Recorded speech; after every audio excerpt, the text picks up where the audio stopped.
मी या ड्रेनेज लाईनीची आरती करते. आमचे ड्रेनेज व्यवस्थित करून द्यावे. अच्छा, किती दिवसापासून ड्रेनेज आता ड्रेनेज आता जसं टाकले तसं तुंबत आहे. हा, घाण पाणी येते नुसतं आम्हाला नळाला. 2010 पासून आम्ही हेच करतोय. नुसतं गटराचं पाणी आलं का ते सगळेजण खाली पण सोडून देतात.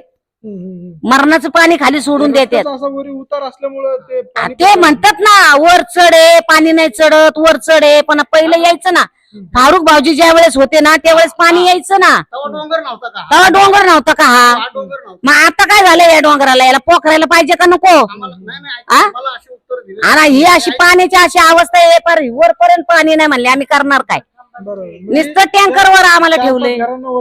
लोकांना पाणी 5-6 घर आहेत, 4-5 कुठं घर आहेत, 5-6 घर आहेत, पण पाणीच नाही ना. आम्ही टँकरवरच आहे. किती दिवसापासून पाणी येत नाही नळाला? 2010 पासून पाणीच नाहीये. डेरिंग लाईन तुमती ते नळाचं पाणी फारुख भाऊ होते तवर पाणी आम्हाला भरपूर होतं. आता पाणी सध्या वरपर्यंत पाणी नाही. निम्या घराला येते, 5-6 घराला वर पाणी नाहीये. आमची पाण्याची व्यवस्था करावी, डेरिंग लाईनची व्यवस्था करावी. अरे रोड आहे, गटार जर तुमत्यात ती आमची व्यवस्था करून देणे.